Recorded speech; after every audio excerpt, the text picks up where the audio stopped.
Les projecteurs blancs balaient la scène, illuminant le visage d'une jeune femme à la peau brune et au regard aussi tranchant qu'une lame, immobile, derrière un lourd rideau de velours rouge. Les basses électroniques résonnent, accélérant le rythme de son cœur. Un pas de plus, et toute la salle de Paris braquera ses yeux sur elle. Pourtant, si l'on remontait quelques années en arrière, personne n'aurait parié sur cet instant. Tyra Banks avait essuyé de nombreux refus de la part d'agences de mannequins. On lui avait dit qu'elle n'était pas conforme aux standards. Lèvres trop pulpeuses, yeux trop grands, peau trop foncée pour l'idéal que l'industrie idolâtrait. Dans un univers où le mannequinat haut de gamme semblait réservé aux silhouettes et aux visages typiquement européens, elle n'avait pratiquement aucune place. Et puis, un jour décisif est arrivé. Ce soir-là, lorsqu'elle a foulé le podium, Tyra ne portait pas seulement une collection de haute couture. Elle portait un défi lancé à des décennies de normes invisibles, une déclaration que la beauté ne se limite pas à un moule rigide. Ce qui a surpris le monde de la mode, c'est qu'au moment même où les contrats lucratifs et les invitations des maisons de luxe pleuvaient, cette top modèle choisisse de bifurquer. Une décision inattendue qui a laissé les passionnés se demander pourquoi une mannequin au sommet de sa gloire abandonnerait-elle la scène qui a forgé sa légende. Tyra Lynn Banks est née le 4 décembre 1973 à Inglewood, en Californie, une ville en périphérie de Los Angeles, où l'éclat d'Hollywood n'est qu'à quelques rues, mais où la réalité quotidienne est tout autre. Son père, Donald Banks, travaillait dans le secteur informatique. Sa mère, Caroline London, était photographe médicale. Lorsque Tyra avait 6 ans, ses parents divorcent. Cette séparation a laissé un vide dans son enfance, mais lui a aussi appris très tôt à être indépendante. Elle grandit avec son frère aîné Devin, de 5 ans son aîné. Leur mère répétait souvent « Crois en ta propre valeur, même si les autres ne la voient pas ». Dans leur petite maison d'Inglewood, Caroline affichait partout des citations inspirantes, comme un bouclier destiné à protéger ses enfants des préjugés sur la couleur de peau et l'apparence physique. À l'école primaire, Tyra était une fillette mince, très grande pour son âge, souvent taquinée par ses camarades. Elle portait des jeans larges, des t-shirts simples, évitant d'attirer l'attention. Mais à 11 ans, sa silhouette change brusquement. Elle grandit de près de 10 cm en un an. Cette transformation la rend encore plus visible, parfois admirée, souvent moquée. Certains la surnommaient la perche ou la girafe, des mots qui pouvaient blesser. Pourtant, Tyra possédait une énergie particulière. Sa mère se souvient qu'après ces moqueries, elle se plaçait devant le miroir et esquissait un sourire, comme pour s'entraîner à un visage de victoire, rien que pour elle. Elle collectionnait les magazines de mode, découpant les photos de top modèles iconiques comme Naomi Campbell ou Beverly Johnson pour les coller sur son mur, rêvant un jour de défiler comme elle. À 15 ans, elle commence à envisager sérieusement le mannequinat. Des amis lui suggèrent d'envoyer des photos aux agences de mannequins de Los Angeles. Les premières réponses sont décourageantes. L'une la juge trop commerciale pour la haute couture, une autre estime que sa peau foncée serait difficile à imposer sur les podiums européens.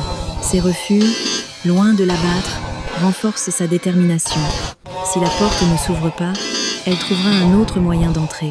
Durant ses années de lycée, Tyra excelle à l'école tout en participant à des activités parascolaires, de l'équipe de cheerleader au club de théâtre. Elle comprend vite qu'une mannequin à succès doit non seulement être belle, mais aussi savoir incarner des émotions, raconter une histoire par ses gestes et son regard. Elle s'exerce devant le miroir, apprend à contrôler son corps, à reproduire et réinventer les poses vues dans les magazines. Le tournant arrive à 16 ans. Un photographe ami de la famille, la voyant lors d'une réunion, lui propose une séance phototest. Les clichés envoyés à l'agence Elite Model Management, l'une des plus prestigieuses au monde, changent tout. Cette fois, les recruteurs remarquent en elle quelque chose de rare. Une combinaison unique entre une silhouette parfaite pour le catwalk, un visage expressif et des yeux qui racontent une histoire. Sa mère, d'abord inquiète, décide finalement de l'accompagner. Elle devient sa première manageuse, gérant son emploi du temps, la protégeant des pièges de l'industrie. Caroline établit une règle d'or. Accepte uniquement les projets dont tu seras fier de parler à toi-même. Tyra quitte ainsi son adolescence avec les cicatrices des doutes et des préjugés, mais aussi avec un trésor inestimable, une confiance forgée dans l'adversité. C'est cette base solide qui la prépare à saisir la grande opportunité qui approche, celle qui changera sa vie et l'installera sur la trajectoire d'une future top modèle internationale. À 17 ans, Tyra Banks reçoit un appel qui allait changer sa vie. L'agence Elite Model Management, réputée pour avoir lancé de nombreuses carrières légendaires, l'invite à un entretien dans ses bureaux de Los Angeles. C'était la première fois qu'elle pénétrait dans un environnement aussi professionnel. Des murs tapissés de portraits de mannequins célèbres, une atmosphère à la fois glamour et tendue par une compétition palpable. Pour ce casting, Tyra porte une robe noire simple, les cheveux tirés en queue de cheval, un maquillage discret. En entrant dans la pièce, elle sent des dizaines de regards analyser chaque détail. Un directeur de casting l'observe de haut en bas, puis esquisse un sourire. Tu as quelque chose de rare, une présence. Tyra comprend à cet instant que ce qu'il voit ne se limite pas à sa taille ou à ses mensurations, mais à cette aura que l'on ne peut ni mesurer ni fabriquer. Elite signe rapidement avec elle et lui décroche ses premières séances photos publicitaires aux États-Unis. Mais la véritable opportunité se présente en 1991, lorsqu'un représentant venu de Paris recherche de nouveaux visages pour la saison printemps-été. En découvrant les phototests de Tyra, il est séduit et lui propose de venir travailler en France à plein temps. Pour une adolescente qui n'avait jamais quitté son pays, c'était un rêve mais aussi un saut dans l'inconnu. Sa mère, d'abord hésitante, lui dit « Le monde là, bas et plus complexe que tu ne l'imagines. » Tyra répond avec une détermination tranquille « Si je n'y vais pas maintenant, je n'aurai être plus jamais cette chance. » Les deux prennent l'avion pour Paris, transformant cette aventure en un projet familial. Au début des années 90, Paris est le cœur battant de la mode, mais aussi un milieu exigeant, parfois impitoyable. Dès la première semaine, Tyra enchaîne les castings, jusqu'à 10 par jour, essuyant plus de refus que d'acceptations. Certains créateurs, après un simple coup d'œil à son portfolio, déclarent préférer un profil plus européen. Mais ceux qui lui donnent une chance voient immédiatement l'énergie qu'elle dégage sur un podium. Puis, le moment décisif arrive. Un après-midi de printemps, elle est invitée à essayer des pièces pour un défilé Yves Saint Laurent. Elle enfile une robe en soie couleur émeraude. Sous les lumières du studio, sa peau brune semble irradier. Yves Saint Laurent, connu pour son exigence, tranche « Elle ouvrira mon défilé ». Cette annonce fait l'effet d'une déflagration. Une américaine afro-descendante ouvrant un show Yves Saint Laurent, la nouvelle circule vite dans le microcosme parisien. En quelques jours, Tyra reçoit des propositions de Chanel, Dior, Givenchy. Son carnet de défilés se remplit à une vitesse vertigineuse. Mais la route reste semée d'embûches. Tyra raconte qu'on lui a parfois demandé de porter des perruques ou de se maquiller pour éclaircir son teint. Elle refuse systématiquement. « Si je change pour leur plaire aujourd'hui, demain je ne serai plus moi. » Ces refus, risqués dans un milieu où chaque contrat compte, deviennent une part essentielle de son identité de mannequin. Loin de sa famille, confrontée à des différences culturelles et linguistiques, Tyra connaît aussi des moments de solitude.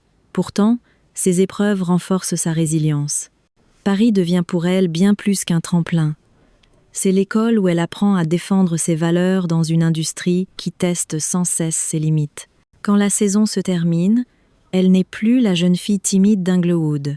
Elle revient aux États-Unis auréolée d'une réputation de top modèle en devenir, armée d'une expérience internationale et d'une certitude.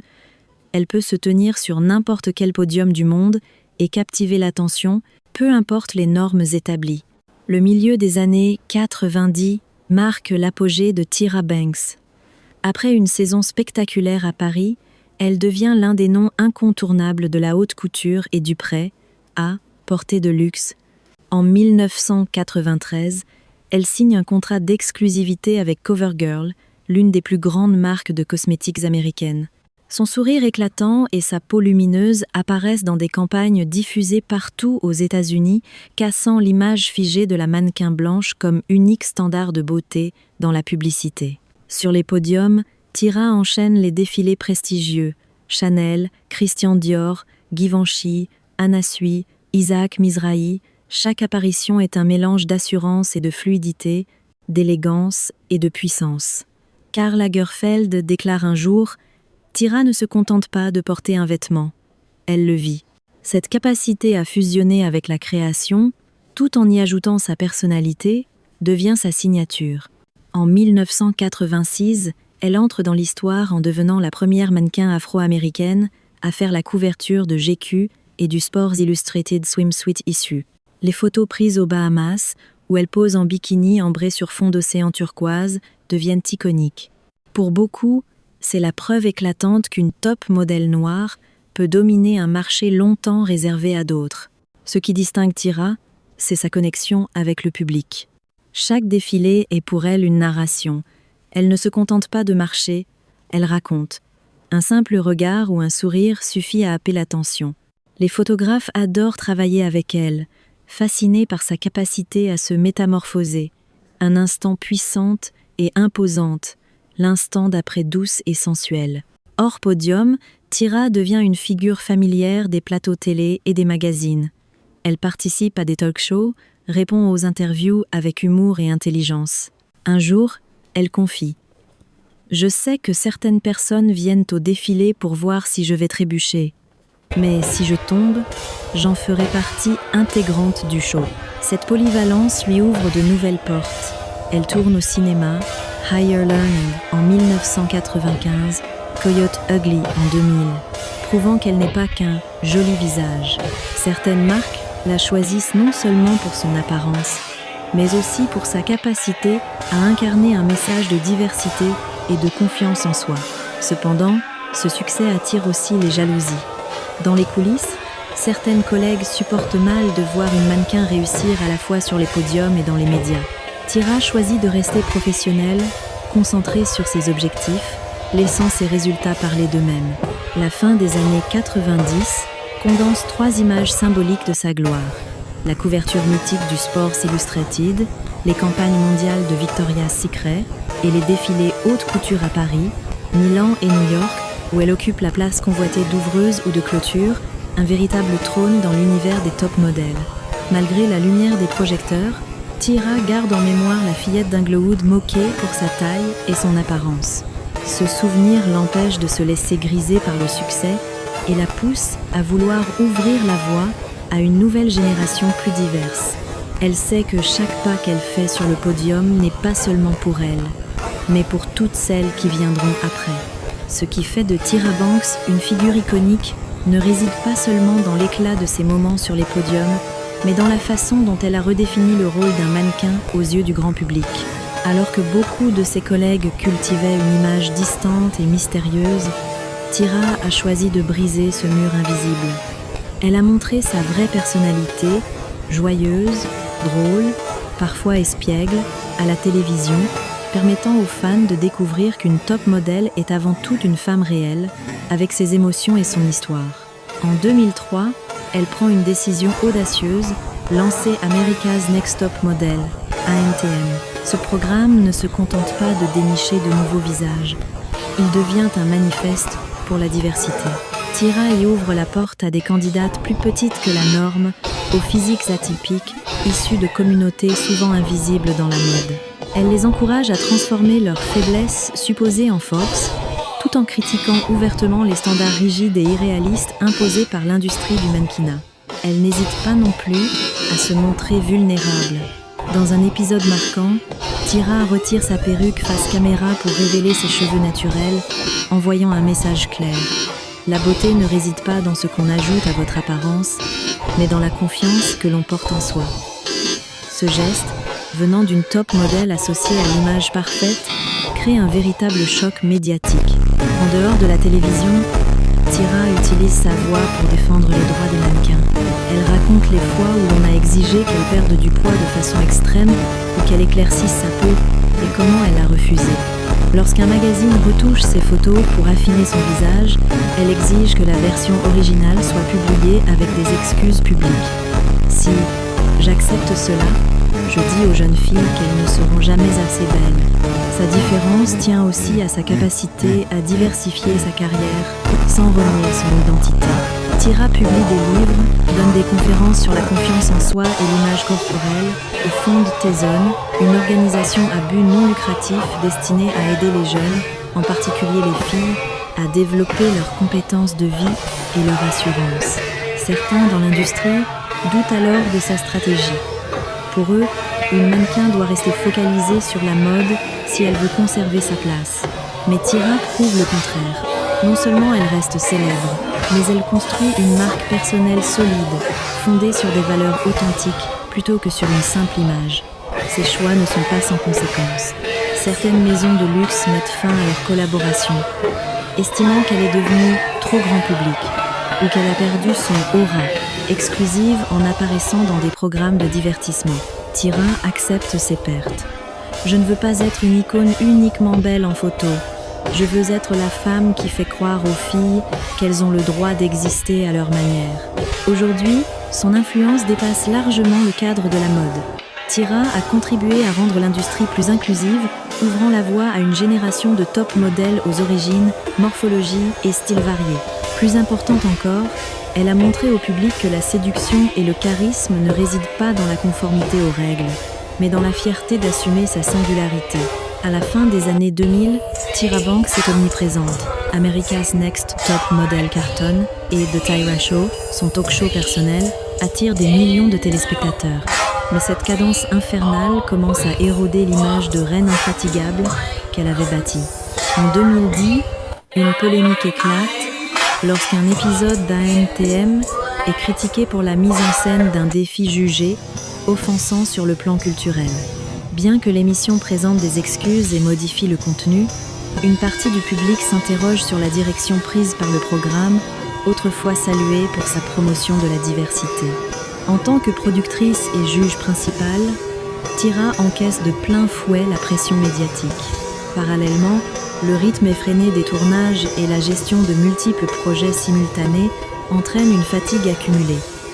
Tyra commence à se retirer des podiums, limitant ses séances photos. Peu à peu, l'image de la top modèle iconique laisse place à celle de la productrice et animatrice.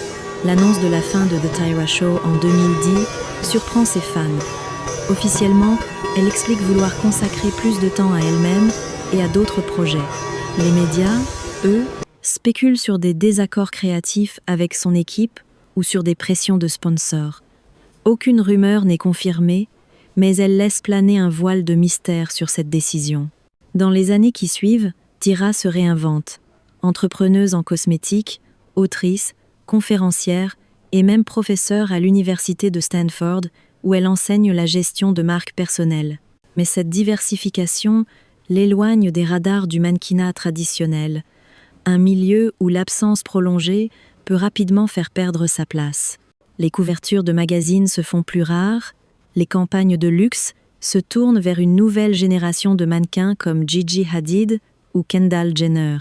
Le paysage médiatique change également. Instagram et les réseaux sociaux deviennent les plateformes dominantes pour bâtir une carrière. Les nouvelles top modèles savent comment y cultiver leur image, tandis que Tyra, associée à la télévision traditionnelle, perd une partie de son avantage compétitif.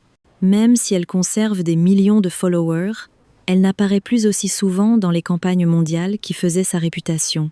Pourtant, elle ne considère pas ce retrait comme un échec. Dans une interview, elle déclare « Parfois, il faut se mettre en retrait pour s'écouter soi-même. Je n'ai pas disparu.